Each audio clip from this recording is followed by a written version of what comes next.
hovering in the upper portion of the screen. Then suddenly, it will literally jump down to a point just above the knoll in the lower center of the screen.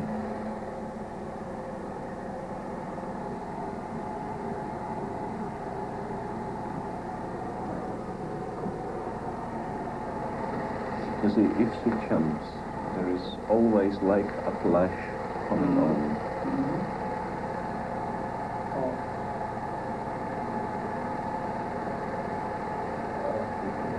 And sometimes I got UFO がこのような瞬間移動をするとき、なぜかわかりませんが、私の体に一瞬電気のようなショックを感じるんです。